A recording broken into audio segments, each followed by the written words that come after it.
I never thought my hot chocolate would become the center of a neighborhood war.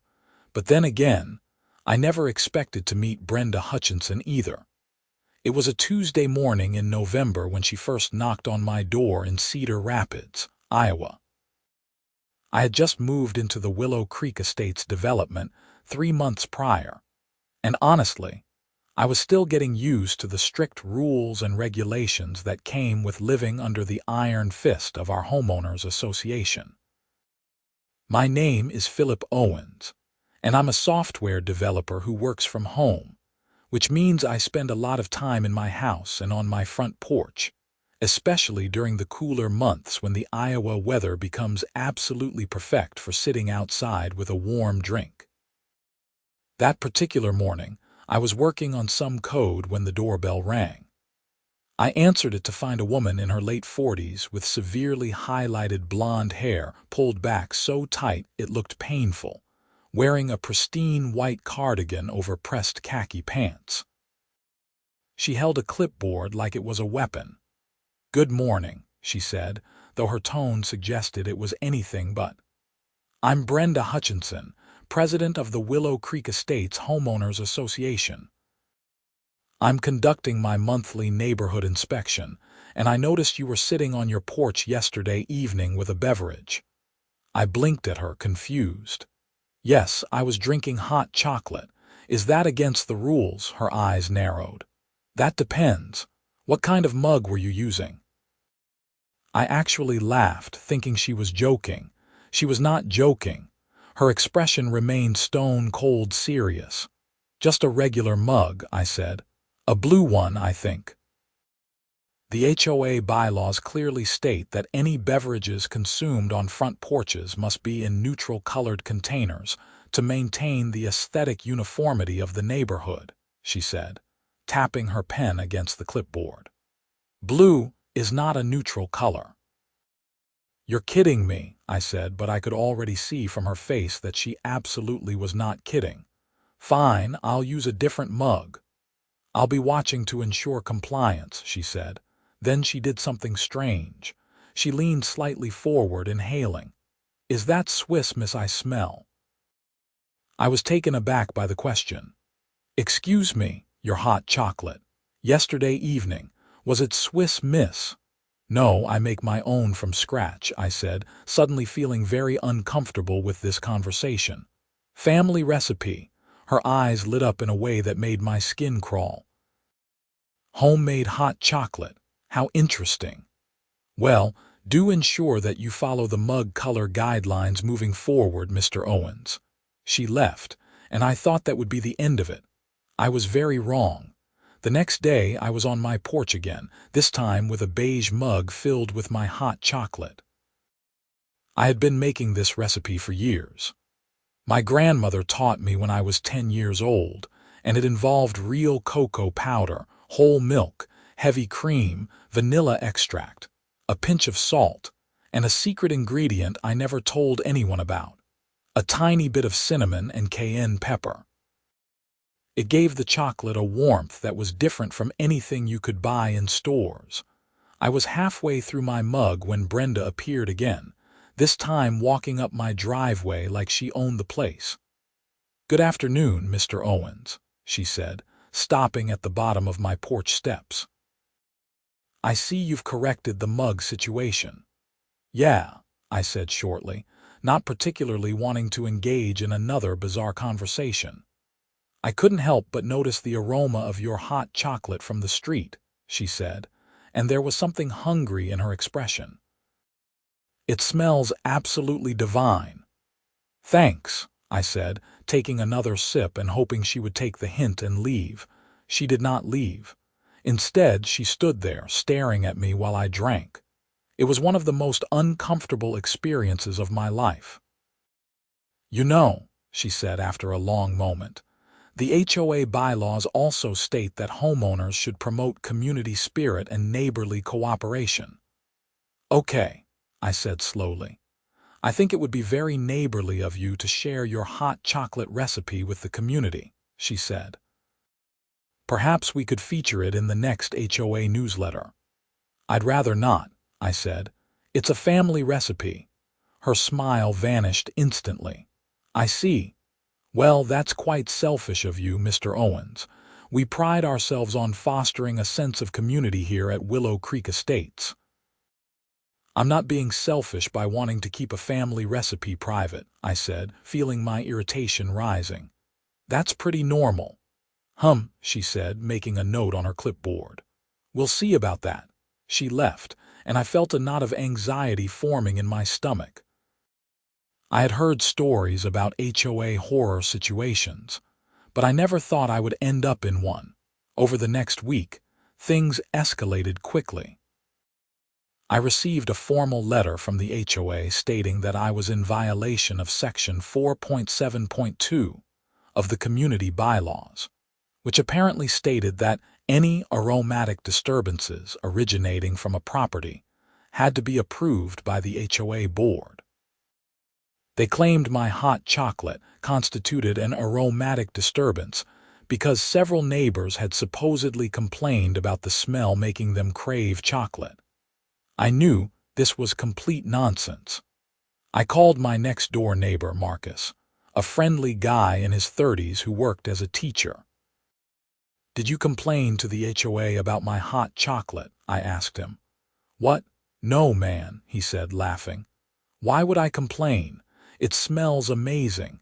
If anything, I was going to ask you if you'd be willing to share the recipe. Brenda Hutchinson said there were multiple complaints, I told him. Marcus groaned. Listen, Brenda is known for making things up to get what she wants. Last year, she tried to fine the Johnsons for having a garden gnome that was supposedly too tall according to the bylaws. Turns out, she just hated garden gnomes and made up the rule. They had to threaten legal action before she backed off. This was not encouraging news. I decided to ignore the letter, figuring that there was no actual violation and Brenda would eventually give up. Again, I was very wrong. The following Tuesday, I was working from home when I heard someone on my porch. I looked out the window and nearly dropped my coffee mug. Brenda Hutchinson was standing on my front porch, peering through my front window. I opened the door. What are you doing? She jumped, clearly startled at being caught. I'm conducting a routine inspection to ensure compliance with community standards. You can't just come onto my porch and look through my windows, I said. That's trespassing. As HOA president, I have the right to inspect any property for violations, she said, pulling out her phone and showing me a section of the bylaws. See, Section 2.3.1 states that the HOA board has the right to inspect properties with proper notice. What notice? You didn't give me any notice, I said. I left a voicemail this morning at 6 a.m., she said. That was 3 hours ago, and the bylaws say you need to give 24 hours notice, I countered. I had spent the previous evening reading through the entire bylaw document, preparing for exactly this kind of situation. Her face turned red. Fine. Consider this your notice for tomorrow's inspection. No, I said firmly. You're not coming into my house. We'll see what the board has to say about your lack of cooperation, she snapped. The next day, I received another letter. This one informed me that I was being fined $500 for failure to cooperate with HOA inspections, and another $300 for continued aromatic disturbances. I called a lawyer that afternoon. Her name was Jennifer Martinez, and she specialized in HOA disputes.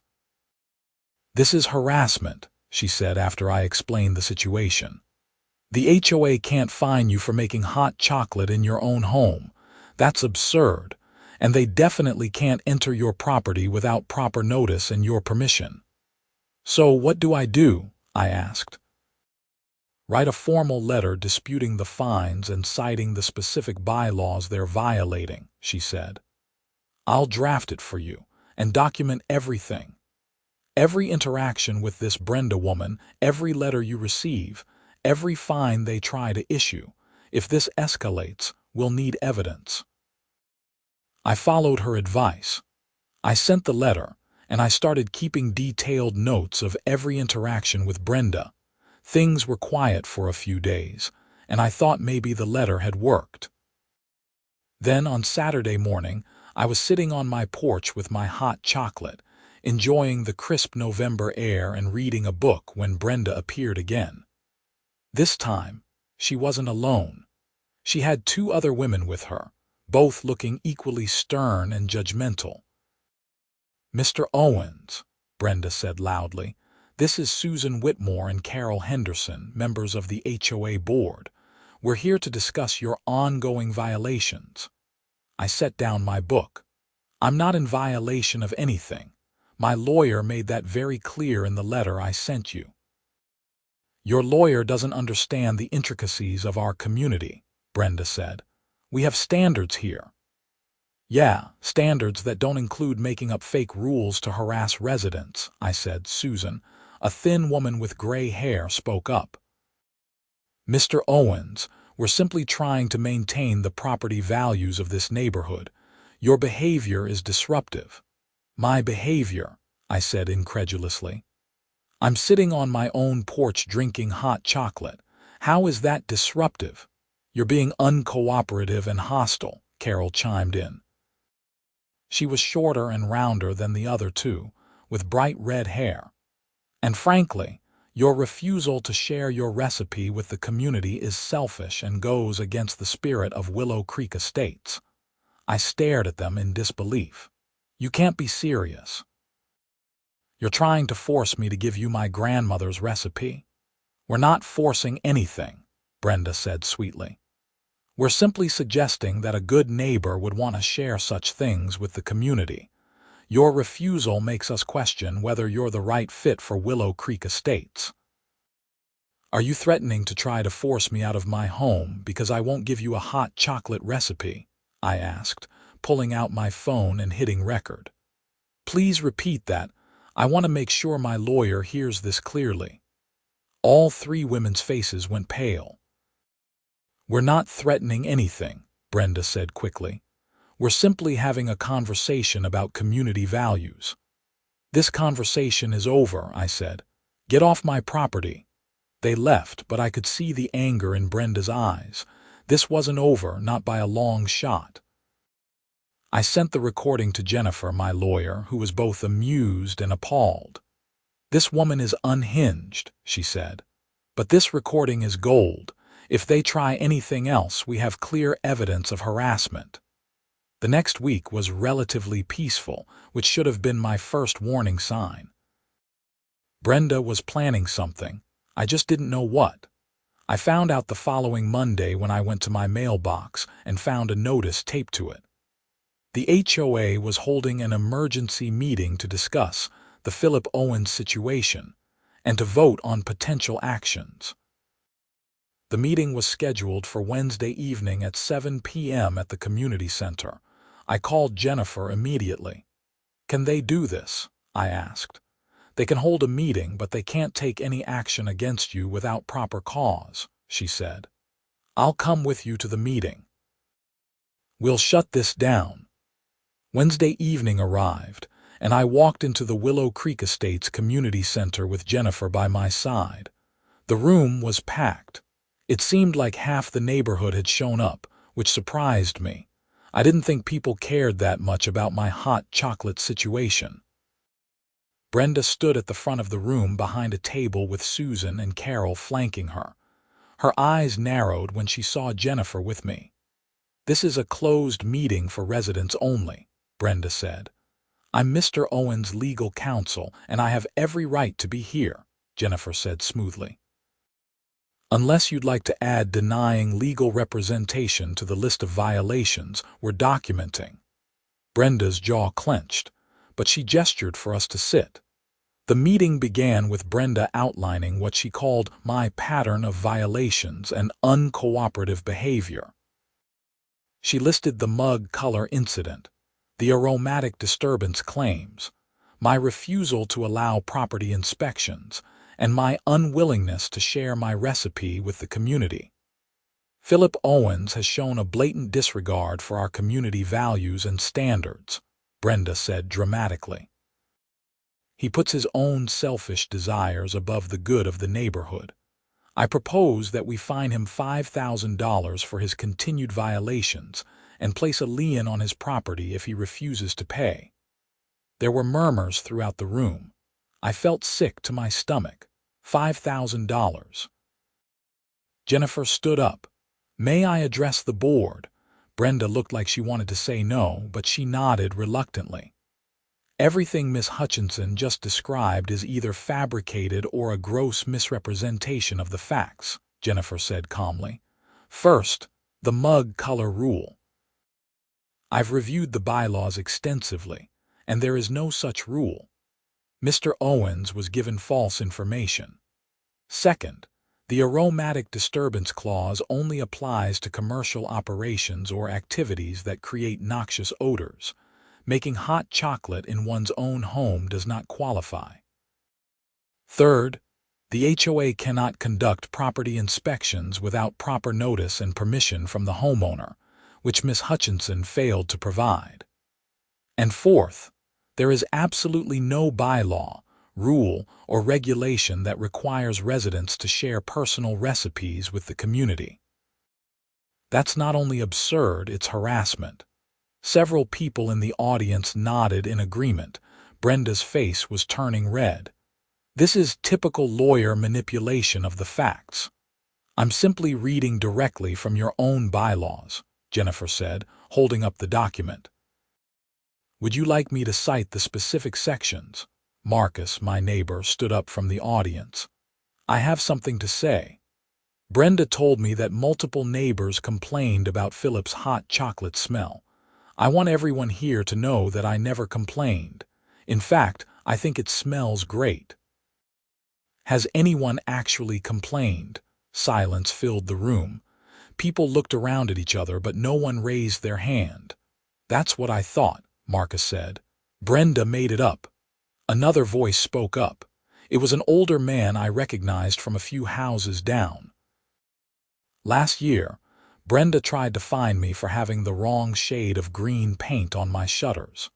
Turns out, the color was well within the approved range, and she just didn't like it. She's been abusing her position as HOA president for years." More people started speaking up, sharing their own stories of Brenda's overreach and harassment. It was like the floodgates had opened. Brenda was standing at the front of the room, her face bright red, trying to call for order. "This meeting is getting off track," she said loudly. "We're here to discuss Philip Owens, not to air personal grievances." "Actually," Jennifer said, "I think this is very relevant. It establishes a pattern of harassment and abuse of power by the HOA president. Mr. Owens isn't the first person you've targeted, Miss Hutchinson. He's just the latest." The meeting devolved into chaos after that. People were arguing, Brenda was shouting, and Susan and Carol looked like they wanted to disappear. Finally, someone called for a vote to remove Brenda as HOA president. The motion passed with an overwhelming majority. Brenda was furious. She gathered her papers, knocked over her chair, and stormed out of the community center, but not before stopping in front of me. "This isn't over," she hissed. "You'll regret this." I should have taken that threat more seriously. The next morning, I woke up to make my usual hot chocolate. I keep my ingredients in a special cabinet in my kitchen, organized and ready to go. When I opened the cabinet, my heart sank. Everything was gone. The cocoa powder, the vanilla extract, the special spices, everything. Even my grandmother's measuring spoons that I used specifically for the recipe. Someone had broken into my house and stolen my hot chocolate supplies. I immediately called the police. 2 officers arrived within 20 minutes, Officers Davidson and Chen. They took my statement and examined the kitchen. "Any signs of forced entry?" Officer Davidson asked. "Not that I can see," I said. "But I was asleep all night. I didn't hear anything." They checked all the doors and windows. Everything was locked from the inside, which was strange. How did someone get in? Then Officer Chen found something. "Mr. Owens, do you have a spare key hidden anywhere outside?" "Yeah, under the mat by the back door," I said. "Why?" She held up the mat. "The key was gone." "Someone took your spare key," she said. "Probably during the day when you wouldn't notice, then used it to enter your home last night." I felt violated. Someone had been in my house while I was sleeping, going through my things. "You have any idea who might have done this?" Officer Davidson asked. I told them about Brenda and the entire hot chocolate situation. They both looked at me like I was crazy at first, but then I showed them all the documentation, the letters, the recordings, everything. "This is pretty extreme for a hot chocolate recipe," Officer Chen said. "Yeah, well, she's been pretty extreme about the whole thing," I said. They took fingerprints from the kitchen cabinet and the back door. They said they would file a report and follow up if they found any evidence. I called Jennifer and told her what happened. "File for a restraining order," she said immediately. "This has crossed a line from harassment to criminal activity." I went to the courthouse that afternoon and filed for a temporary restraining order against Brenda Hutchinson. The hearing was scheduled for the following week. In the meantime, I went to the grocery store and bought all new ingredients to replace what had been stolen. I changed all my locks and installed security cameras around my house. I wasn't taking any more chances. 2 days later, I was in my kitchen making a fresh batch of hot chocolate when my phone rang. It was Officer Chen. "Mr. Owens, we got a match on those fingerprints," she said. "They belong to Brenda Hutchinson. She has a record in the system from a background check for a previous job. We're issuing a warrant for her arrest for breaking and entering and theft." I felt a wave of relief wash over me. Finally, there would be consequences for her actions. "There's something else," Officer Chen said. "When we went to serve the warrant, we found all of your stolen items in her kitchen." But that's not all we found. She has an entire cabinet full of ingredients, and it looks like she's been trying to recreate your hot chocolate recipe. There are notebooks full of attempts, different measurements, different combinations. "Mr. Owens, this woman is obsessed." That was deeply unsettling. "We're bringing her in now," Officer Chen said. "You might want to stay somewhere else tonight just in case. We don't know how she'll react." I took her advice and stayed at Marcus's house that night. He was horrified when I told him what had happened. "I knew Brenda was intense, but breaking into your house," he said. "That's insane." "Tell me about it," I said. The next day I found out that Brenda had been arrested and charged with breaking and entering, theft, and stalking. The judge set her bail at $10,000, which she posted immediately. My restraining order hearing was scheduled for Monday morning. Jennifer assured me that, with the criminal charges and all the evidence we had, the restraining order would be granted without any issues. Monday morning arrived, and I walked into the courthouse with Jennifer.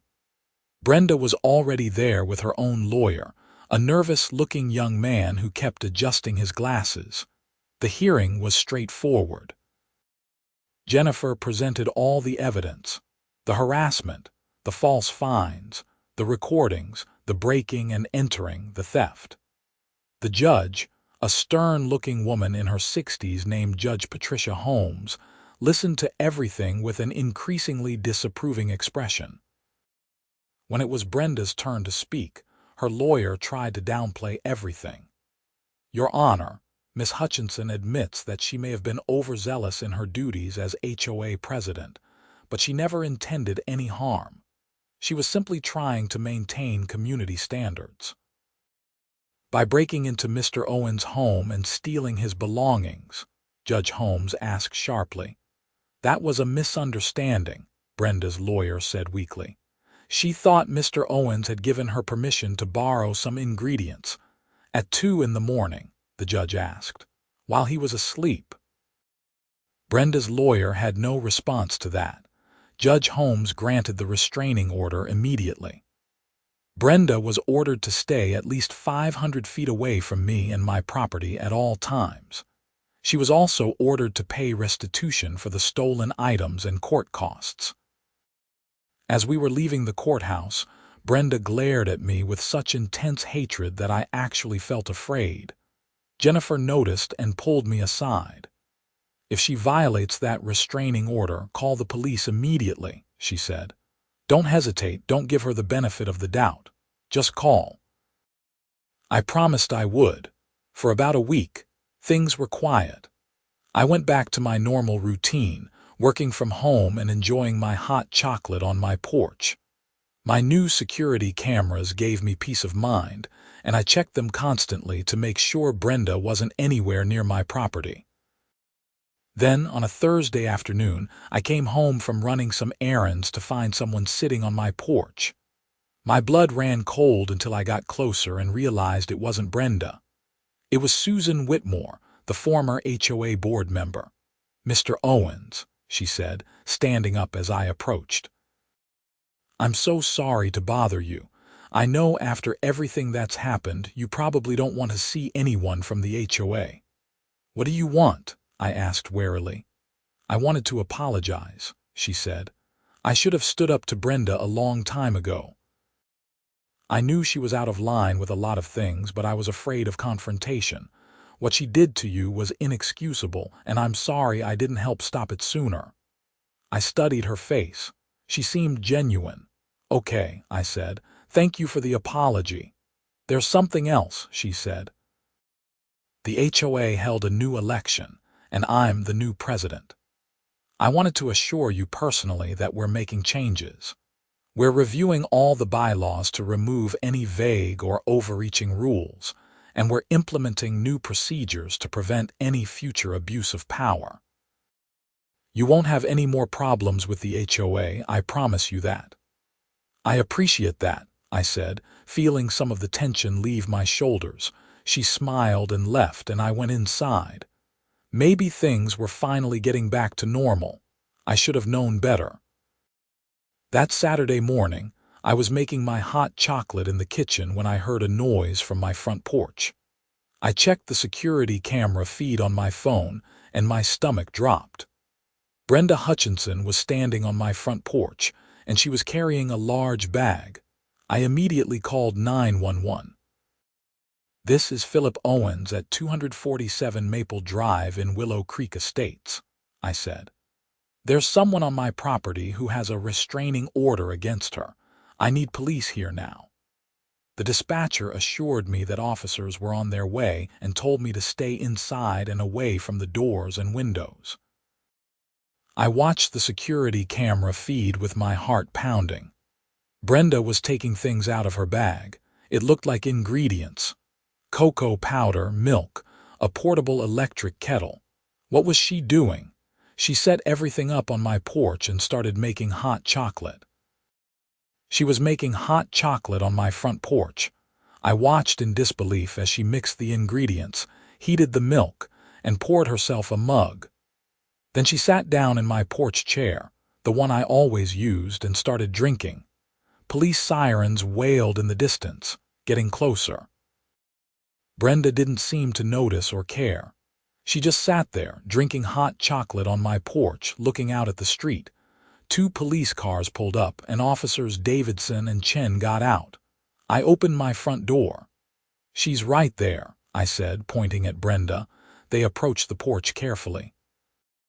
"Miss Hutchinson," Officer Davidson said, "you're in violation of a restraining order. You need to come with us."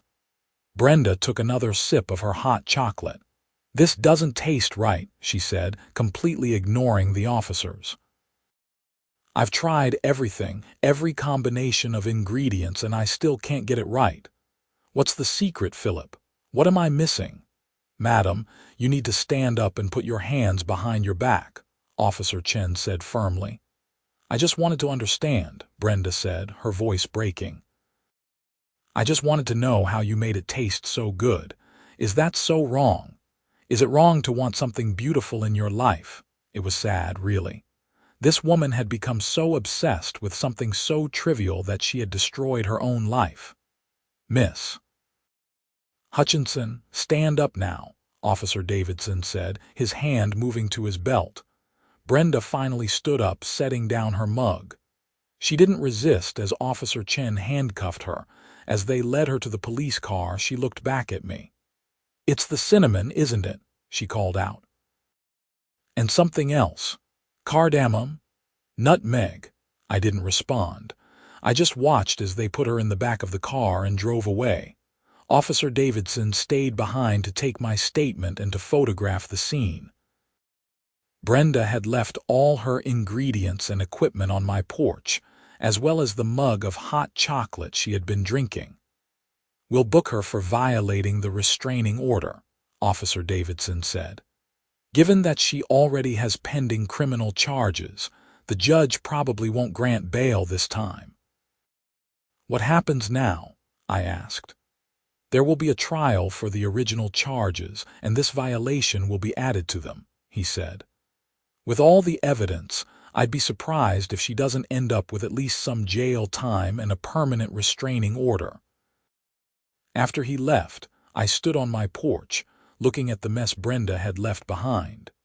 I couldn't believe it had come to this. All of this chaos and drama over hot chocolate. I cleaned up her things and disinfected my porch chair. Then I went inside and made myself a fresh cup of hot chocolate. I took it out to the porch and sat down, determined not to let Brenda's craziness ruin something I loved. Marcus came over a few minutes later, having seen the police cars. "What happened now?" he asked. I told him the whole story, and he just shook his head in amazement. "That woman needs serious help," he said. "Yeah," I agreed. "Hey," Marcus said, "I know this is probably bad timing, but I have to ask, is there any chance you'd be willing to share that recipe? I promise I won't become obsessed and break into your house." I laughed despite everything. "You know what? Sure, why not? At this point, what's the worst that could happen?" I invited him in and wrote down the recipe on a piece of paper. His eyes widened when he saw the ingredients. "Cayenne pepper," he said. "That's the secret ingredient, one of them," I said. "It gives it a little kick that balances out the sweetness. You can barely taste it, but it makes all the difference." "This is so simple," he said. "I can't believe Brenda went completely insane over something this simple." "Yeah, well, it was never really about the hot chocolate," I said. "It was about control. She wanted to control every aspect of the neighborhood, including what I did on my own porch. The hot chocolate was just her excuse." Marcus made himself a cup using my recipe, and his face lit up when he tasted it. "Oh man, this is incredible," he said. "Thank you for sharing this." "You're welcome," I said. "Just don't tell anyone else where you got it. I don't need any more hot chocolate drama in my life." He laughed and promised he wouldn't. Over the next few weeks, Brenda's case moved through the legal system. Jennifer kept me updated on everything. Brenda's lawyer tried to argue that she was having a mental health crisis and needed treatment rather than jail time. The prosecutor pushed back, arguing that her behavior showed premeditation and escalating dangerous behavior that needed to be addressed with serious consequences. In December, about a month after the Porch incident, the case went to trial. I had to testify, which was nerve-wracking. Brenda sat at the defense table, looking much different than the immaculate HOA president I had first met.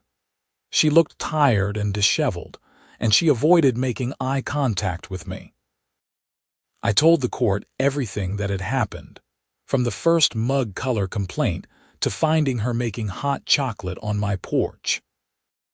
The prosecutor also called Marcus as a witness to testify about Brenda's history of harassment in the neighborhood, and several other residents came forward with their own stories. The trial lasted 3 days. The jury deliberated for less than 2 hours before finding Brenda guilty on all charges: breaking and entering, theft, stalking, and violating a restraining order. The sentencing hearing was held a week later. Brenda's lawyer made an impassioned plea for leniency, emphasizing her previous clean record and her need for mental health treatment. Judge Holmes listened to everything, then delivered her ruling. Miss Hutchinson, you held a position of trust and authority in your community, and you abused that position to harass and intimidate a resident who did nothing wrong. When your harassment didn't achieve your goals, you escalated to criminal behavior. You broke into Mr. Owens' home while he slept, violated a court order, and showed no remorse for your actions until you were facing serious consequences.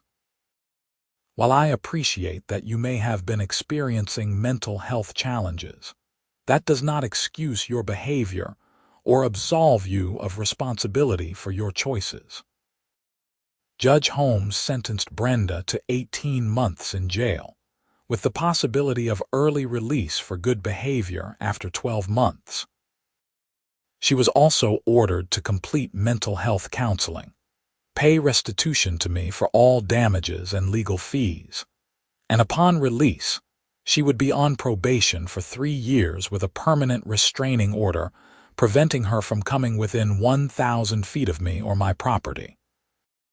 It was finally over. After the sentencing, Jennifer and I went out for coffee to celebrate. "You did good," she said. "A lot of people would have just moved or given in to her demands to avoid the hassle. You stood your ground and held her accountable." "I couldn't have done it without you," I said. "Thank you for everything."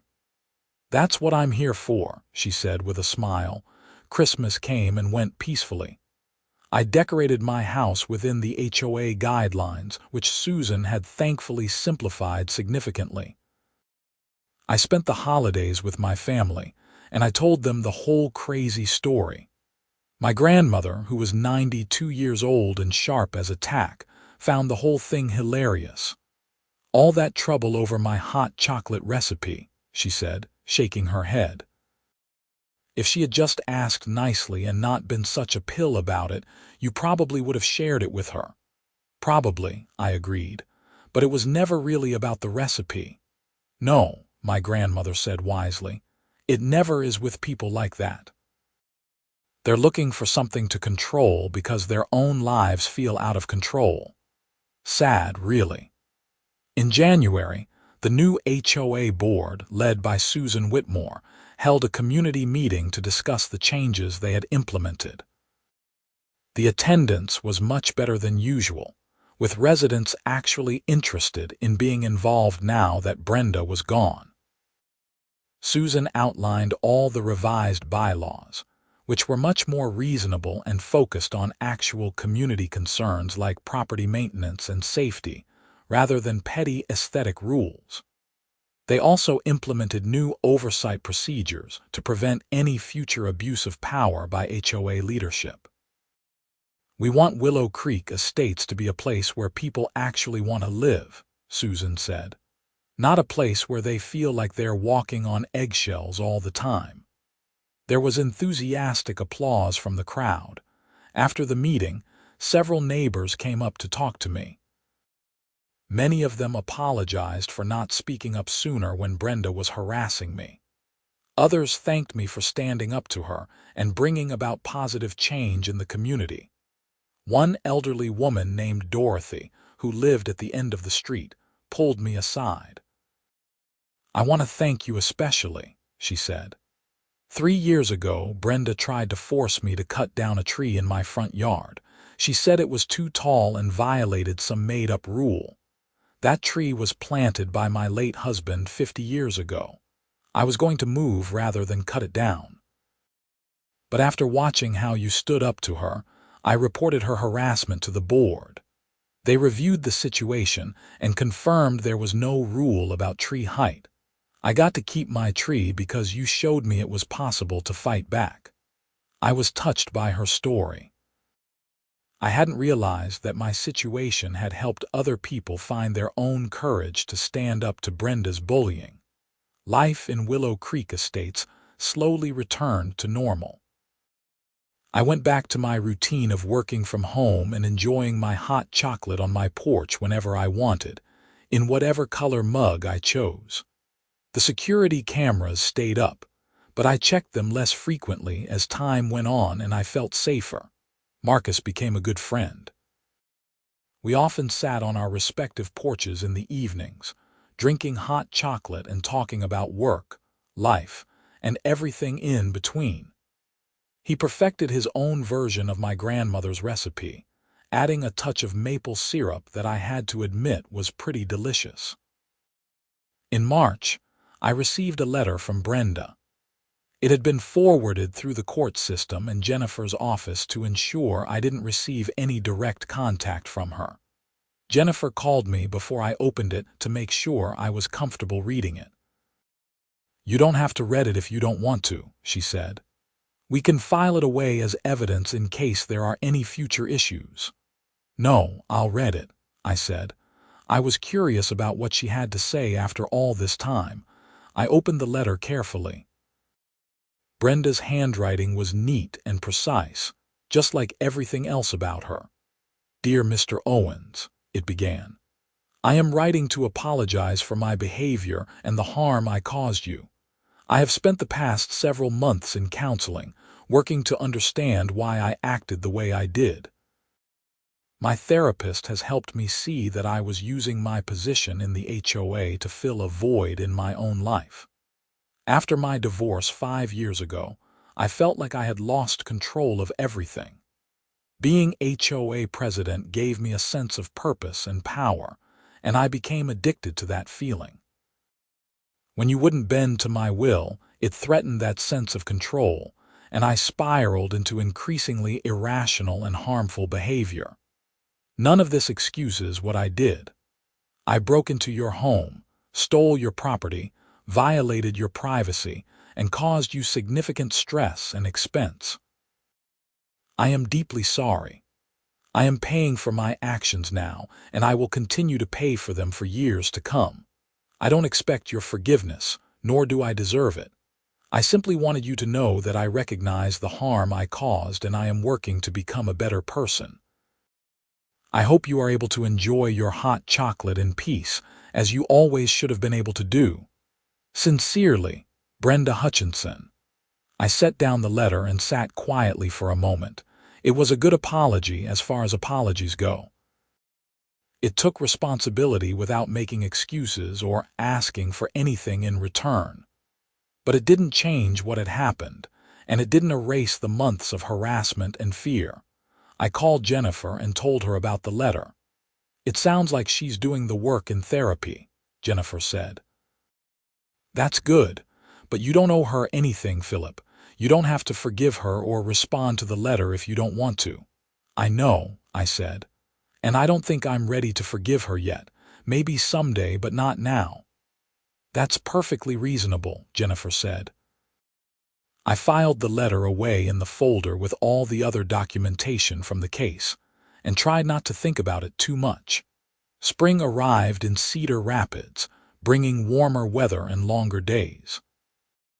The trees in Willow Creek Estates bloomed with pink and white flowers, and people started spending more time outside. Dorothy's tree, the one her husband had planted 50 years ago, was covered in beautiful cherry blossoms. The neighborhood felt different now. People were friendlier, more relaxed. There were more kids playing outside, more neighbors chatting over fences, more community events that people actually wanted to attend. It was like Brenda's removal had lifted a dark cloud that had been hanging over the development for years. In April, the HOA held a community barbecue in the common area park. It was the first truly voluntary social event they had organized, with no attendance requirements or strict rules about what food you could bring. I decided to go, bringing a potato salad my mom had taught me to make. The event was a success. People were laughing, kids were playing, and there was a genuine sense of community that I hadn't felt since moving to Willow Creek Estates. Susan came up to me while I was getting a burger. "This is what I always wanted our neighborhood to be like," she said. I'm just sorry it took so long to get here." "Better late than never," I said. Marcus challenged me to a game of cornhole, which I lost spectacularly. Dorothy told stories about the history of the neighborhood, back before it was a planned development, when it was just farmland and a few scattered houses. A young couple with twins asked me about my work as a software developer, because they were thinking about switching careers into tech. It was normal, pleasant, and everything a neighborhood gathering should be. As the sun started to set and people began packing up to go home, Marcus and I walked back to our houses together. "You know," he said, "when you first moved in, I was worried you wouldn't last long. Brenda was already president then, and she was making life miserable for a lot of people. I thought you'd either give in to her completely or move out within a year." "I thought about moving," I admitted. "There were definitely days when it seemed easier to just cut my losses and find somewhere else to live." "I'm glad you didn't," Marcus said. "You standing up to her changed everything. This neighborhood is a completely different place now." "It wasn't just me," I said. "You spoke up at that meeting." Dorothy reported her harassment. "Other people came forward with their stories. It was a team effort." "Yeah, but you started it," Marcus said. "You threw the first punch, so to speak, over hot chocolate, which is hilarious and kind of perfect." I laughed. "Yeah, if someone had told me a year ago that hot chocolate would be the catalyst for a neighborhood revolution, I would have thought they were crazy." "Life is weird like that sometimes," Marcus said. We reached our houses and said goodnight. I went inside, made myself a cup of hot chocolate, and sat on my porch watching the last colors of sunset fade from the sky. My porch, with my hot chocolate, in whatever mug I wanted. Simple pleasures that I would never take for granted again. In May, I received official notice from the court that Brenda would be eligible for early release in June, after serving 12 months of her sentence. The notice reminded me of the permanent restraining order, and assured me that Brenda would be required to wear an ankle monitor for the first 6 months of her probation, and that I would be notified immediately if she came within 1,000 feet of my property. I appreciated the notification, but I wasn't particularly worried. Brenda's letter had seemed genuine, and I believed that the therapy and consequences had actually made an impact. Plus, she would be watched very closely by her probation officer. If she so much as looked at my house the wrong way, she would be going back to jail. June came, and Brenda was released from jail. I didn't see her or hear anything about her, which was exactly what I wanted. According to Susan, who heard through the neighborhood grapevine, Brenda had moved to a different part of Cedar Rapids, far away from Willow Creek Estates. She was living in an apartment and working at a bookstore while continuing her therapy and complying with all the terms of her probation. "Good for her," I said when Susan told me. "I hope she gets her life together." "That's very gracious of you," Susan said, "after everything she put you through." "Don't get me wrong, I'm still angry about what happened," I said, "but I also think people deserve a chance to change and do better. She's paying her debt to society and working on herself. That's all I can really ask for." Susan nodded thoughtfully. "You're a better person than I am. I don't think I could be that generous." "Ask me again in a few years," I said with a smile. "Maybe by then I'll actually mean it." Summer in Iowa was hot and humid, which meant I switched from hot chocolate to iced coffee for my porch-sitting beverages. I also started experimenting with cold brew recipes, though none of them created quite the same emotional attachment as my grandmother's hot chocolate. Work was going well. I had gotten a promotion and a raise, which meant I could finally afford to do some upgrades on my house. I renovated the kitchen, replaced the old carpet with hardwood floors, and built a new deck in the backyard. Each improvement made the house feel more like mine, more like home. In August, I got a call from Jennifer. I wanted to let you know that Brenda's probation officer contacted me, she said. Brenda asked if she could send you another letter. She's required to get permission because of the restraining order. What does she want to say? I asked. The probation officer said it's another apology, but more detailed. She wants to explain her progress in therapy and ask if you would be willing to participate in a restorative justice program. What's that? I asked. It's a program where victims and offenders meet, usually with a mediator, to talk about the harm that was done and work toward healing and reconciliation. It's completely voluntary, and you're under no obligation to participate. I thought about it for a moment. Can I have some time to think about it? Of course, Jennifer said. Take all the time you need. And Philip, if you decide you don't want to do it, that's completely valid. You don't owe her anything. I spent the next week thinking about the request. Part of me wanted nothing to do with Brenda ever again. But another part of me was curious about what she had to say, and whether participating in this program might help me fully move on from everything that had happened. I talked to Marcus about it, and he had mixed feelings. On one hand, it might give you closure, he said. On the other hand, do you really need closure? You won, she faced consequences, and your life is good now. Why reopen that wound? I don't know, I said honestly. Maybe because I want to understand. I want to know what makes someone behave that way. Be careful, Marcus warned. Sometimes understanding doesn't make you feel better. Sometimes it just makes things more complicated. He had a point, but I ultimately decided to participate in the restorative justice program. I told Jennifer, and she set up the meeting for September. The meeting was held at a neutral location, a community center on the other side of Cedar Rapids. A trained mediator named Dr. Sarah Lynn was there, along with Brenda, her probation officer, and Jennifer. Brenda looked very different from the last time I had seen her. She had gained a little weight, which actually made her look healthier. Her hair was its natural brown color, no more harsh highlights, and she wore casual clothes instead of her usual rigid perfection. She looked more human somehow. We sat down at a table, and Dr. Lynn explained the process. This was a safe space for honest dialogue. Brenda would have the opportunity to explain herself and apologize. I would have the opportunity to express how her actions had affected me. The goal was understanding and healing, not punishment or vindication. Brenda started by apologizing again, much more thoroughly than in her letters.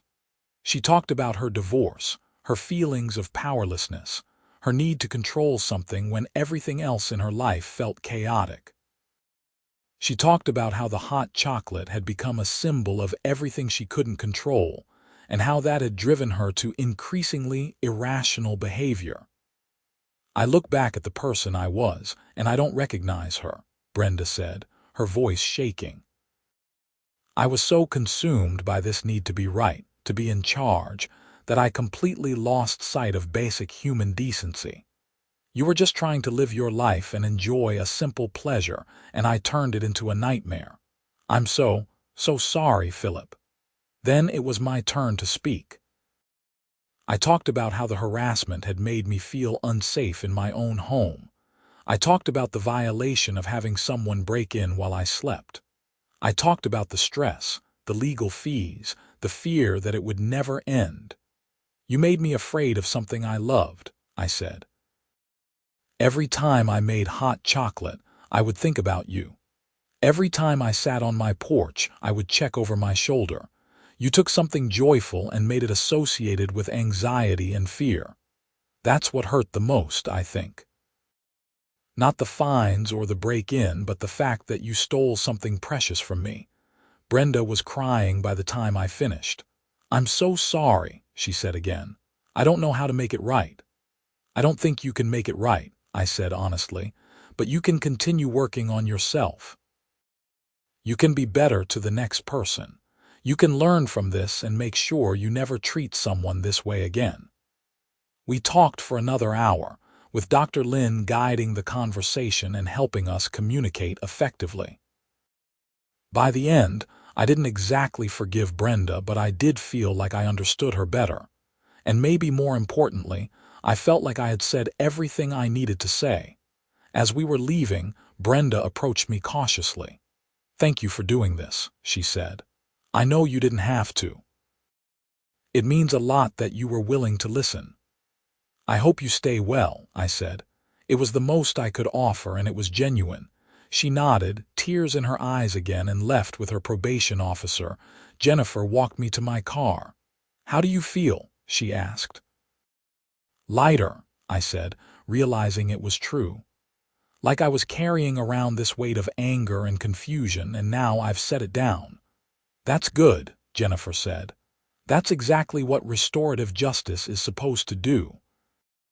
As fall arrived and the leaves started changing colors, I found that I was thinking about the whole situation less and less. It had become just a story I told sometimes, a crazy thing that happened once, rather than something that defined my daily experience. I hosted Thanksgiving at my house that year, inviting my family and also Marcus and Dorothy from the neighborhood. My grandmother made her famous pumpkin pie, and I made enough hot chocolate for everyone. "This is the recipe that caused all that trouble?" my uncle asked, taking a sip. "I mean, it's delicious, but was it really worth all that?" "It was never about the recipe," my grandmother said again, winking at me. "But yes, my recipe is worth fighting for." Everyone laughed, and we spent the evening sharing food and stories and gratitude for good things in our lives. December brought the first snow of the season.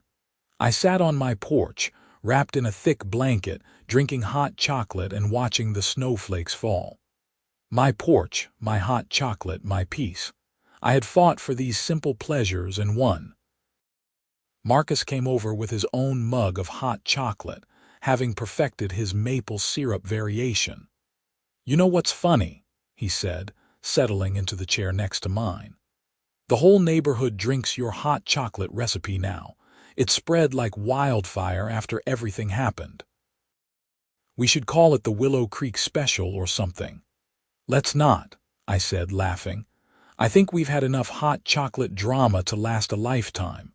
"Fair enough," Marcus said, raising his mug. "To simple pleasures and standing your ground." "To simple pleasures and standing your ground," I echoed, clinking my mug against his. We sat in comfortable silence, watching the snow fall and enjoying our drinks. The neighborhood was quiet and peaceful, lights twinkling from the houses, smoke rising from chimneys. It was exactly what I had hoped for when I moved to Willow Creek Estates, and it had taken a battle over hot chocolate to get here. Life has a funny way of teaching you what's really important. For me, it wasn't about winning against Brenda or even about protecting my grandmother's recipe. It was about refusing to let someone else dictate how I lived my life in my own home. It was about standing up for myself when it would have been easier to back down. It was about learning that sometimes the smallest things are worth fighting for because they represent something bigger. Autonomy, dignity, and the right to exist peacefully in your own space.